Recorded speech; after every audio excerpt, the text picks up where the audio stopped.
یہ آیت کریمہ اتاری گئی کہ میرے کریم آقا کی بارگاہ میں اپنی آواز کو بلند کر کے بات نہ کرنا. لا ترفعوا اصواتکم فوق صوت النبی کی، جب بھی تم میرے حبیب کی بارگاہ میں کلام کرنا اپنی آواز کو دھیمی رکھنا، پست رکھنا، کہیں ایسا نہ ہو کہ رب تمہارے اعمال کو ضائع کر دے. جب یہ آیت اتری کئی دن گزر گئے، سرکار صدیق اکبر نے حضور کی بارگاہ میں کلام تک نہیں فرمایا. اور ایک روایت میں یہاں تک لکھا ہوا ہے وہ جب بھی حضور کی محفل میں آتے نوکیلے کنکر اپنے دونوں جبڑوں میں دبا کر آتے. کیوں؟ اس خیال سے کہ اگر کبھی مجھ سے آواز بلند بھی ہو جائے، میں نے کلام کی جرأت بھی کی، تو جب میرے ہونٹ ہلیں گے، میرا منہ ہلے گا، وہ نوکیلے کنکر میرے اندر چبھیں گے، یہ احساس دلائیں گے خبردار صدیق تو نبی کی بارگاہ میں بیٹھا ہے. شفا شریف کے مصنف قاضی ایاز رحمۃ اللہ تعالی علیہ کے بارے میں ایک روایت میں یہ بھی ملتا ہے کہ آپ کو اللہ تبارک و تعالیٰ نے مصطفیٰ کریم کے در کی حاضری نصیب فرمائی، مدینے کی حاضری رب نے عطا کی.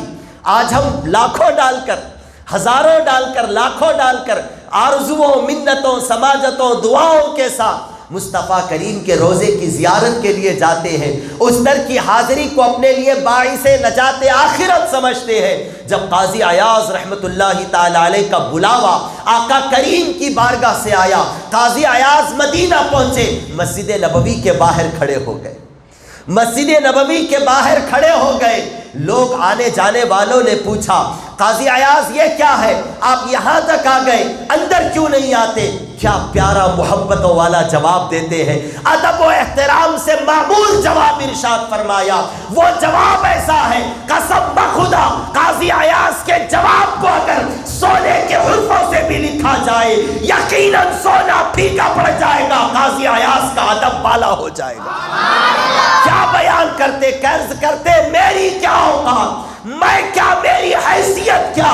تم جانتے ہو کتے کا کام مالک کے گھر کے دروازے پر بیٹھنا ہوتا ہے، گھر کے اندر جانا نہیں ہوتا. میں نبی کے در کا کتا ہوں یا رسول اللہ صلی اللہ علیہ وسلم، میں نبی کے در کا کتا ہوں. جب میں نے یہ مان لیا کہ میں آقا کے در کا کتا ہوں تو کتا اپنے مالک کے گھر کی پہرے داری تو ضرور کرتا ہے مگر اس کے گھر میں داخل ہونے کی جرأت نہیں کرتا. وہاں تو حال یہ ہے کہ بایزید جیسے بڑے بڑے علماء بھی در رسول پہ حاضر ہوتے سانس لینے کو بھی بے ادبی سمجھتے. آج وہاں جا کر سیلفیاں لی جاتی ہیں، فوٹوز نکالے جاتے ہیں، وہاں گھوما پھرا جاتا ہے، دوڑا جاتا ہے، نہ جانے اور کیا کیا وہاں پر ہوتا ہے. سانس لینے کو بھی وہ بے ادبی سمجھتے تھے. جب بھی صحابہ حضور کے مکان آتے، سرکار کریم صلی اللہ علیہ وسلم مکان کے اندر ہوتے، جب آقا کریم سے ملاقات کا شرف پانے کا انہیں خیال آتا، سرکار سے ملاقات کے لیے آتے، تو دروازے کو جو دستک بھی دیتے تھے صحابہ وہ اپنے ناخنوں سے دستک دیتے تھے، ناخنوں سے دستک دیتے تھے. کیوں؟ اس لیے کہ اگر زور کی آواز آئی تو کہیں ایسا نہ ہو کہ میری زندگی کی عبادتوں کا سرمایہ ختم نہ ہو جائے.